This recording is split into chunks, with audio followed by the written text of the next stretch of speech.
Okay, welcome back to members of 121 Community Church in Grapevine, Texas.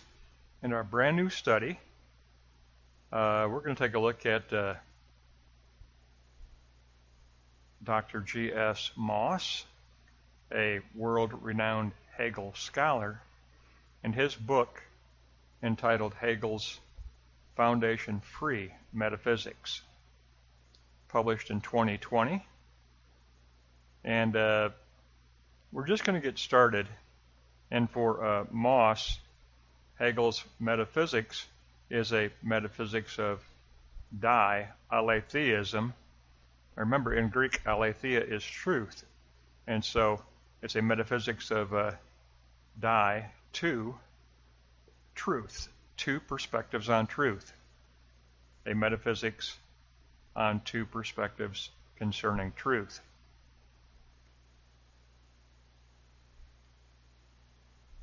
In other words, a metaphysic where contradictions get resolved.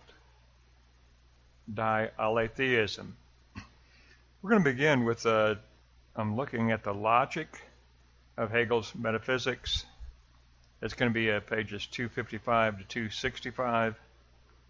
It'll deal specifically with logic, so it's going to be a pretty intense, pretty in-depth philosophy, but as we know from our composite lesson on the phenomenology of spirit, Hegel is a Christian philosopher, and therefore we're going to look at a Christian metaphysics.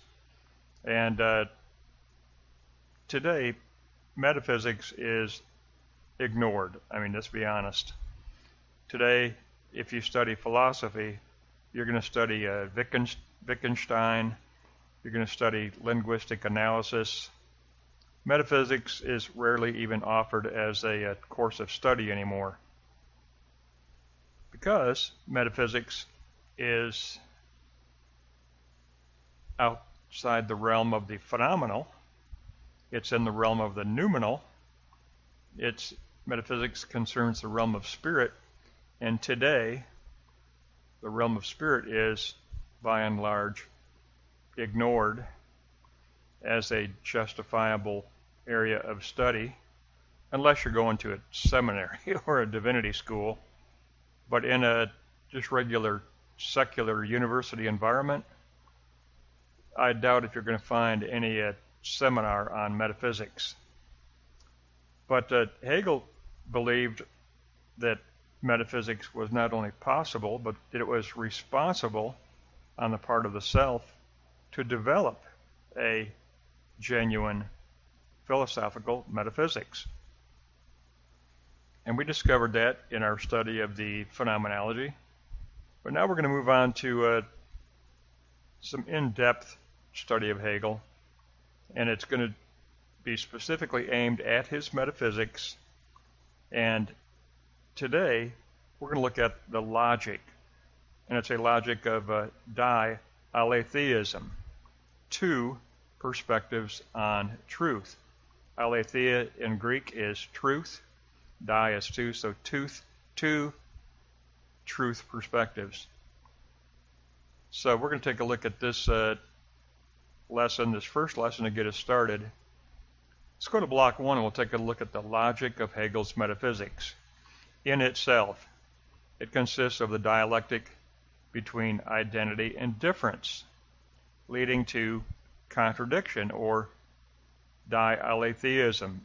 Dialetheism is usually translated contradiction, which is resolved through dialectical logic.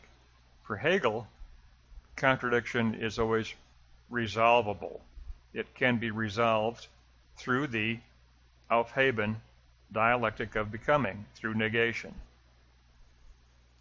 And it is a process that will define the absolute for Hegel. Now, the logic as for another.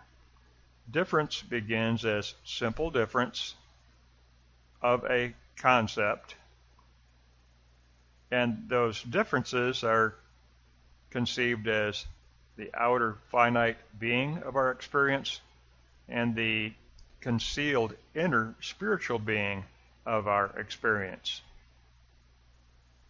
And the difference as a whole is indicative of a potentiality of spirit, a genuine dunamis potentiality of spirit for Hegel. And then we reach Block 1, Note 3, Metaphysics as a return back into itself. The dunamis potentiality transitions to an energy actuality of the concept. Hegel is all about the concept. We pass through the step of negation, but it's negation as Aufheben, meaning negation with preservation. We negate the finite and we preserve the internal infinite. The process becomes synthetic through the analysis of noesis. Remember our composite. You'll have to go back to the composite and review it probably several times as we pursue this study. But because Moss assumes that his readers have a complete understanding of Hegel already. He's writing for his colleagues, he's writing for a graduate level seminar, and Moss assumes that all of his readers already have a fully comprehensive understanding of Hegel and his phenomenology. So you may have to go back to our composite lesson and listen to it a few times, but Moss will demand that we be ready for this teaching. So accordingly, we're looking at the analysis of noesis, spiritual perception. And Moss calls it the self-amplication of thought as spiritual perception.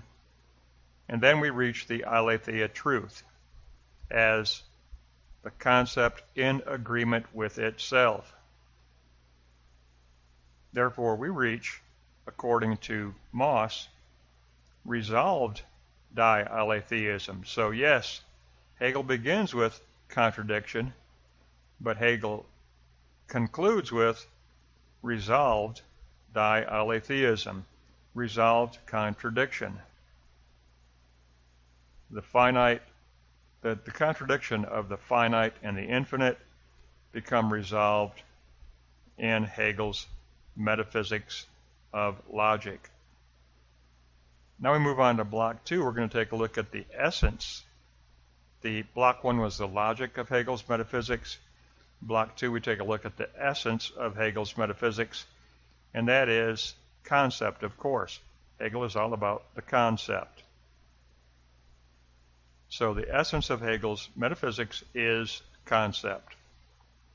In Greek, that is eidos. I translate eidos as idea, but Hegel is all about the concept. Concept as the highest form of thought, as noesis, spiritual perception. We address the paradox of the particular and the universal. Experience reveals an experience that consists of a finite particularity of the experience, which veils a internal universal being of experience. Therefore, we are looking at the problem of participation, or how much does the particularity of an experience participate in the universal. So concept as a problem of participation. The concept passes through self-differentiation for another as a self-movement of its own self-disclosure. Remember our composite lesson. As we negate the finite and peel back the veiled layer of our experience, we discover not only the universal inner being of our experience, but the concepts that make up that inner being. The concepts self-disclose themselves and self-disclose their own meaning. And Hegel says, and Moss says, then the self must unite subjectivity and objectivity of the concept. It must be united with regard to Hegel's metaphysic. Then we move into Block 2, Note 3, the concept as transitioning from noesis, perception, to katanoesis, understanding. Again, go back to that composite. In the composite, it was steps 4 and 5. We transition from noesis, spiritual perception, to katanoesis, spiritual understanding. It is the return moment of synthesis within the idea of the absolute. We are drawn into the question, what is eternal being? As unconditioned knowledge, not conditioned by any other form of knowledge. And Moss says, according to Hegel, we reach interrelated universal content of the concept as katanoesis, understanding. We form that interrelated model of the concepts that are revealed to us. So Block 1 gave us the logic of Hegel's metaphysics. Block 2 gave us the essence of Hegel's metaphysics as concept. Hegel is all about the metaphysics of concept. How do the concepts become unveiled for us? How do we acquire the meaning of the concepts that make up the truth, the aletheia truth? This is all about a metaphysics of truth, aletheia. That's why it's called dialetheism or dialetheia. It's a metaphysics of truth. For Hegel, Hegel writes a metaphysics of truth. And truth for Hegel is the concept. We're striving to discover the concepts that define our experience, the concepts that define a genuine realm of spirit. We believe, Hegel believed, in contrast to Immanuel Kant, that the phenomenal and the noumenal are not separated by a rigid brick wall, but instead the phenomenal and the noumenal are both interpenetrated by the ether of the universal substance. And Hegel believed that that ether of the universal substance made possible, and does make possible, a possibility for genuine Christian metaphysics. And Hegel believed in genuine Christian metaphysics as a metaphysics of truth, as a metaphysics of truth. So now we move on to Block 3. Now we take a look at the spirit of Hegel's metaphysics. Notice we've gone from logic to essence to spirit. Remember from our previous discussions, Hegel is all about the triad of logic, essence, and spirit. Regarding whatever he's teaching, it must be filtered through this triad of logic, essence, and spirit. So now we take a look at the spirit of Hegel's metaphysics. And we're going to look at it as particular, as universal, and as individual. So 3.1.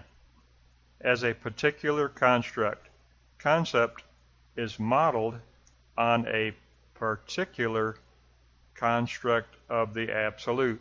The absolute is infinite and true. Therefore, the absolute becomes the ether of the infinite given that interpenetrates all of existence, interpenetrates all of humanity, which determines the content of the concept. Now, Block 3, Note 2, as universality of the absolute given. we negate Kant's prohibition of the possibility of absolute knowing. We negate that separation of the phenomenal from the noumenal. The sublime is the feeling that we have a pure, self-sufficient reason that is interpenetrated by the ether of the infinite. We also presume that an object is in principle knowable because it is interpenetrated by the ether of the infinite. And all of existence shares in this ether of the infinite given. And Hegel said, he always said that he begins with Spinoza's panentheism. Hegel always begins with this panentheism, all in God. All is interpenetrated by the ether of the infinite given. Therefore, we affirm the knowability of the absolute. We affirm the knowability of the absolute spirit. 3.3. As individuality of the activity of positing. I love the fact that Moss recognizes, as I recognized years ago, I don't consider myself, doggone it.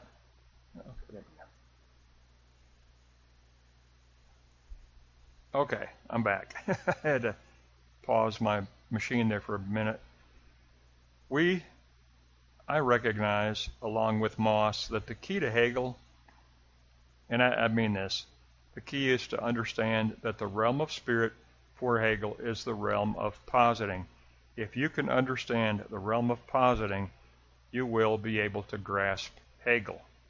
You will be able to grasp Hegel's metaphysics. And there you go, block 3, note 3. The realm of spirit is the realm of positing. We begin with the first principle of synthesis and analysis. An analytical act of negation is coupled with a synthetic act of preservation within the realm of the self-positing spirit.